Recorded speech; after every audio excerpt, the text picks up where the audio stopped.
What's in a name? A rose by any other name would smell as sweet. Juliet said that. And I love when the Lord allows me to work something literary into a word. But the truth is that names have a lot of meaning, especially in the Bible, and even to this day. And often when people come to me and say something like, Pastor Brooke, I don't know what my purpose is, or they're just desperate and in a moment of despair, or they think they don't have any purpose at all. That's the worst one. But a lot of times, instead of telling them what I think their purpose is, ask them to go home and ask God. And they might say they don't feel like God talks to them. So then I tell them to go home and look at the origins of their name. And a lot of times we don't know the origins of our name. Maybe you are just Sarah Sue or Nathan, or just go on down the line. But a lot of times it's the names that we don't plan. The names we don't really know other than we like it, that turn out to be really, really interesting as we get older. I named all of my children with purpose, but I know a lot of friends who named kids because they just liked it, and there's no wrong way. But some of my favorite names to look at are names when people say, I don't really know what my name means.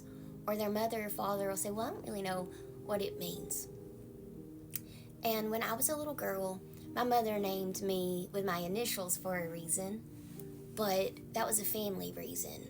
Laura was Laura Ingalls Wilder, and Brooke was for the brooks and the creeks. And you know, what's so interesting is when I got older, that I did research on the name Laura, and I'm just like, it's got to be something better than Laura Ingalls Wilder. Not that I don't like Laura Ingalls Wilder. It was just very simple. And when I looked into it, it's a Gothic monastery. And I am in love with the Lord, and I'm also very covered in tattoos, and most of them have a Gothic feel to them. And I flow, and I speak, and I preach, and I write. And I've done that for the past 20 years. And if you want to go back to writing and speaking, that's been my whole life. And a brook is just, it just flows. It just goes on and on. It might be little, but it just keeps going. And it flows into the river. And the river is so powerful that it can split in two, and it never quits. It breaks the land before it breaks itself. Here's the thing. Is that in the Bible, the Lord changes names quite a lot. And Sarah got a name change. Abraham got a name change. Jacob is one of my favorite. He went from Jacob to Israel. Jacob come about his blessing the wrong way. He went to Esau. And he stole it because Esau had the birthright. And he grows up and he's on his way home, and he's scared to come home. Because he knows coming home means he must face what he did. And he must face the Lord. And he meets a man along the way, and he doesn't know who it is, except this man is very strong, and they wrestle all night. It turns out to be God. And God wins, of course. Jacob says he's not going to let go until he's blessed. And he gets the blessing, and he comes by it honest.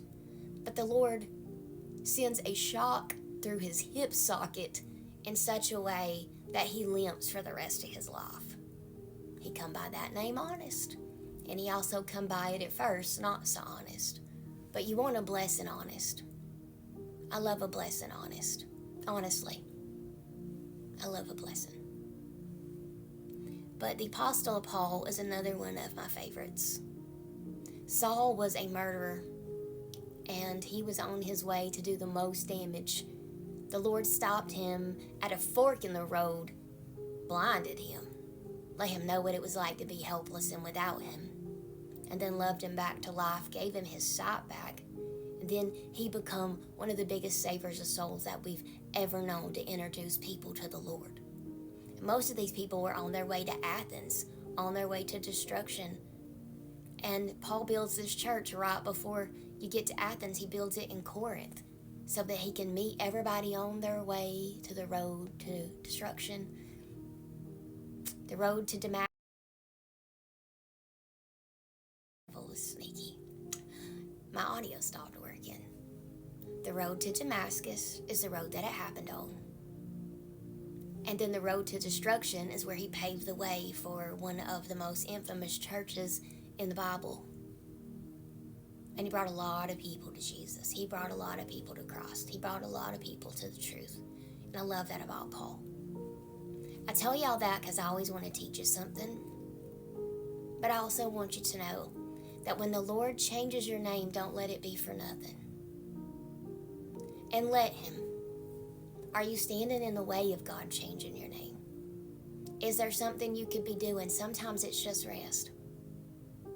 And we can't do things just to get a blessing. I don't mean it like that because the Lord don't know if you're doing that. But there are a lot of name changes about to take place. A lot of people that you may see one way, but when you come across them somewhere else, they're going to be totally different. And it's why Jesus said a prophet is not without honor except in his hometown. It's because they know you from when you were little. So when you become somebody they don't expect, or when they see you grown, or whatever it is, it's hard to receive when you've known somebody from their past. It's harder to receive that. And maybe the hardest person to receive is yourself. Maybe the hardest thing to receive is a name change. Because everybody's afraid of change to some degree.